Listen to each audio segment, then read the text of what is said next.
How to disable block backward redirections on Samsung internet browser. Hello guys, in today's video I'm gonna show you how to disable block backwards redirections on Samsung internet browser. First thing, go to the browser and here you will find these three lines here in the bottom corner. Click on it and then click settings, and here you will find this one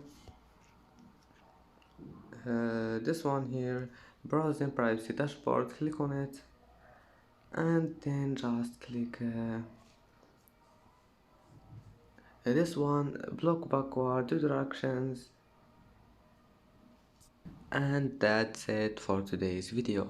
If you like this video, don't forget like and subscribe, and thank you for watching this video until the end, and see you in the next video.